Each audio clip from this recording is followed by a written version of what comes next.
Okay, this meeting's recording. Recording's in progress. Welcome. This is the June 17th uh, virtual public meeting for the South End Water Main Project SWIM, 12:30, June 17th. And we are underway. So Katie is on vacation, so I will also be the moderator today. So if it's a little bit clunky, that's my excuse. Normally she does the driving for me, but today it's just me. So here we are. This presentation and this recording will be uploaded to the Charlotte Swim website, charlotteswim.com. And then the last piece of information we'd like to always give out at the beginning of these meetings is that if you want to be on our text message alert, you text South End Water to 31996, and we'll send you basically, for the most part, it's been traffic updates a lot lately, but it will also just be sort of progress reminders of upcoming work or celebrations of past work. And then real quick, we usually start with a safety minute. So I want to point out that, we've been getting a lot of afternoon thunder showers, and you may notice that during those thunder showers, we are not working on site. We may still have traffic control. You can see the guy in the upper left there. This is sort of post thunderstorm, during thunderstorm. We might still have traffic control out there, but we do not work during rain. So this picture is really the same location before and after a thunderstorm. You see in the picture on the right there, the guy's down there. He's inside his trench box, being safe, working below ground, essentially helping to guide this pipe into place. And then you see after the thunder shower, basically where he was standing is pretty close to full of water. He'd be up to probably his waist in water. And for the most part, our trench, it fills up pretty significantly. So we don't work when it rains. It also gets really slippery. The clay is not a good surface to walk around on. So to prevent injuries and to keep our workers as safe as possible, we don't work when it rains. And of course, after it rains, we have to dewater our trench every time. So that can cause delays. So if you see the progress during and after rainstorm seems to be slow, there's not a bunch of equipment driving around, that's why. Because, we essentially are digging a linear bathtub, and when it rains, it fills up. And then we dewater it and get back to work again. This is just another, I just want to talk a little more about safety. I mean, what they're doing there is tricky, but for the most part, this is what you'll see in terms of our safety precautions. Everyone's wearing hard hats, working down inside a trench. They're inside of a trench box to keep them safe from collapse. And there's people down in the ditch that we dig, and they're guiding these pipes into place. You may only see the big equipment, but there's a lot of sort of hands-on labor that's happening as well. And it can be tricky at times, and our guys are down there doing everything they can to be safe and following all safety procedures.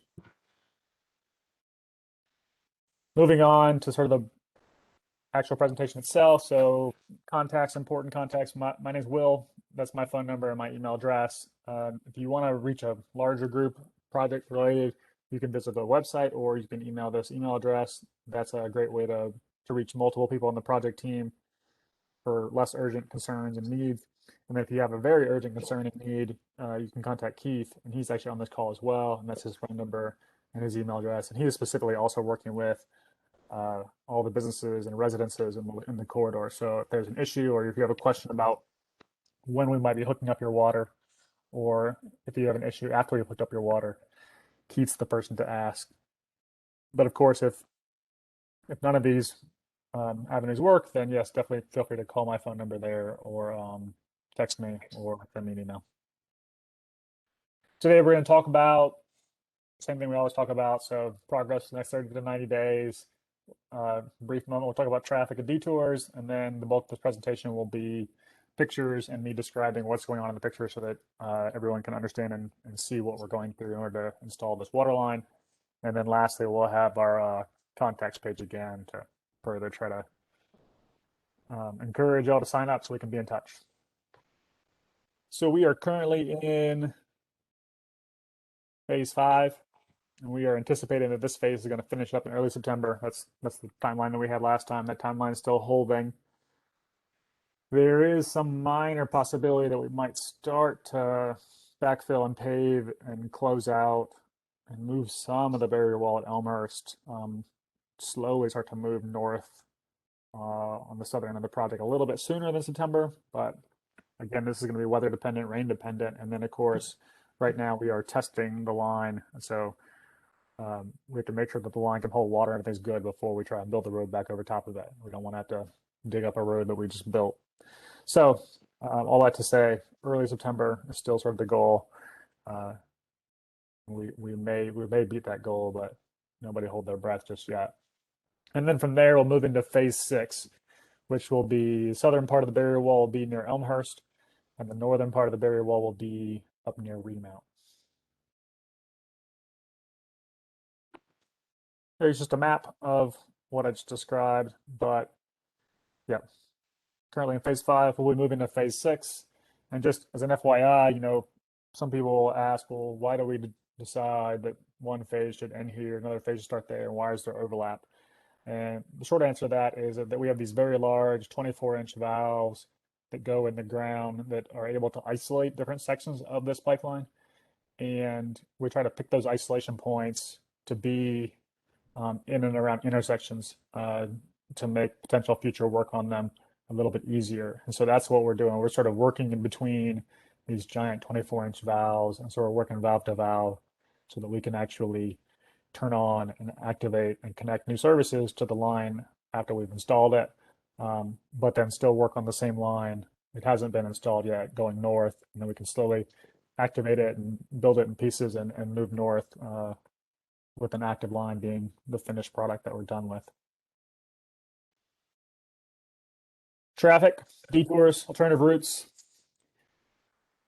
Y'all can read the text there on the screen, but the crux of it, and this is really going to be a recurring theme going forward, is that for the most part in the intersections, there are no left turns. So whether you're coming off a side street onto South Boulevard or coming off of South Boulevard onto a side street. Oh shoot, I have that backwards. It's going to be yes to right turns. You can turn right. You can turn right going northbound or turn right going southbound from a side street onto South Boulevard, but you cannot turn. You cannot go across any of the intersections to turn left.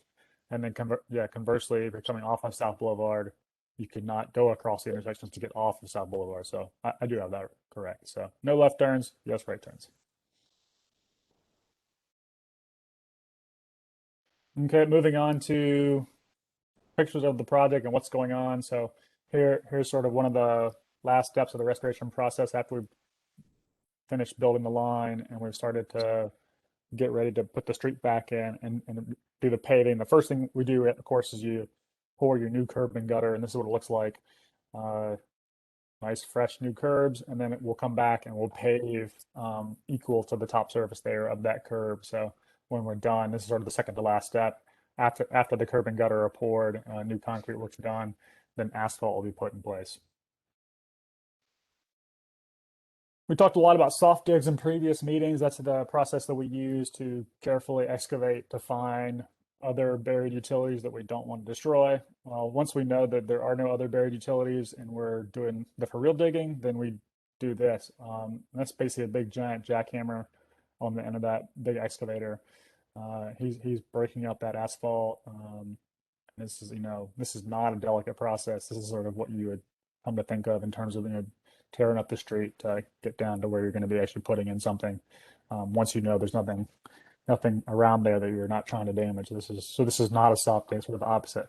I think I've talked about soft digs in almost every single other meeting, so I wanted to put this picture here. This is the opposite of what a soft dig is. The reason we do the soft digs, of course, is because we're constantly working around other utilities.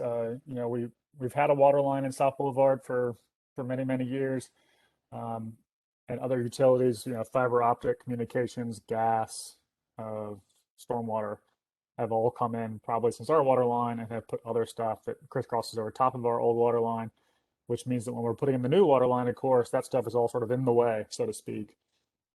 So when we are digging down and putting our new water line in, we have to figure out how to thread our pipes in and around that stuff. You can see the orange pipe right there next to those two guys inside the trench box. That's fiber optic communication line. And then I think that's, if you look to the lower right of that picture, I think that's actually electrical duct bank of some sort or some other communication. So that's concrete. And so before we dig, we called 811, of course, call before you dig. And they came out and told us where this stuff was. And then we gently excavated down to it and found it and then continued digging around it. And then, of course, we threaded that pipe down in there to get around those utilities so they're not damaged. And then we'll go ahead and gently backfill back up around once that pipe is installed. We talk a lot about the underground conflicts and the difficulties there. We haven't talked about the additional overhead conflicts, and we're just want to make sure that everyone understands we're not really near any of these power lines in this picture. Those are all way in the background, but as you can see, there is just a ton of stuff also overhead that the guys have to make sure that they're not near when they're lifting pipe up or when they're digging or when they're dumping dump trucks or whatever they're doing. There's just a ton of stuff in the way, both below us and above us. We've talked about tunneling and sort of side street connections, but it's actually one of my favorite things to see pictures of. So it continues to make an appearance in these presentations. Here's a picture. So you see the guy in the black hard hat. He's sort of running the engine and running the press. And it's a turning auger, but it's also a hydraulic system that pushes in, and then it digs a hole, digs a lateral sideways hole, and then there's a casing as well that goes in to sort of keep that hole from collapsing on itself. That then allows a pipe to be put in place. And we've been doing that process a lot. We'll continue to do that a lot as we move north. Again, more pictures of that. You can see in the picture, in the top part of this upper right picture, you see the sort of auger coming through on the other side of, so that's probably like the receiving pit, and then the picture on the left, like the sending pit. So those two would be sort of connected. And then, yeah, here's the pipe that would actually then get put down in the ground. You can see it's got these little silver strap things around it. Those are called spiders, essentially, and those will actually help to guide that that piece of pipe in through the casing. So there's sort of almost like a pipe within a pipe, for lack of a better way to describe that. But that pipe will slide on the spiders, and it will go up under the street there. So you see if you see the picture, you see the guy sitting on the barrier wall across the street there. So that pipe's going to go in the ground and then slide under South Boulevard where traffic is still active, end up over there where he's sitting. And then this is again, this is like sort of the last. This is often post street restoration, post curb and gutter that we mentioned. When you see that we've come back in and we've made new sidewalk, fresh new sidewalk, and we've put straw or grass seed around certain areas we've done restoration to. Once that cone is gone and when we've filled it in with new grass, then you know that we're really done finally in that area of the project. A lot of stuff sort of happens at the end. This is one of the big things is sidewalk restoration and then replanting of grass, etc. Questions. That's all I have for today. Let's see. Keith, did anything pop up in any of your screens, chat or Q&A you can see? No, I can't. No, no, nothing popped up. I don't see the Q&A screen on my screen. I got a Okay. chat screen. It's not a Q&A screen. I'm sorry.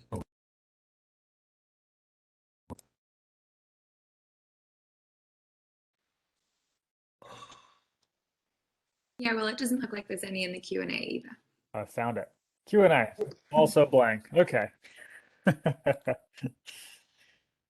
Okay. Added ways to get in touch. We've talked about them. We're talking about them again. Looks slightly different, but it's all still the same information. So Charlotte Swim, the new website is up and running. Quite good looking. Feel free to visit that. All the information should be up there, including the recordings of these presentations. So feel free to go back and watch previous presentations if you didn't necessarily understand what I was talking about, or if you're curious about the references I made, which I'm constantly referring back to previous meetings. Also, you can text South End Water to 31996, and you'll get traffic updates and project progress updates as well. And then lastly, this email address is a great way to sort of reach the entire project team. So feel free to send us all an email as well. And I believe that is almost the last slide. Yep, more ways to get in touch. If you're an apartment owner or a developer or a business owner in the corridor and you have sort of immediate needs or immediate concerns, Keith's going to be the person to reach out to. That's his phone number and email on the far right. And then if you are having any other issues, you'd like to reach the whole project team, you can email the info email address, and then my name is Will, project manager. So you also can email and or call me. Texting me is actually a great way to get a response to. And that's it. Thank y'all, and y'all have a good afternoon. We'll see y'all next month.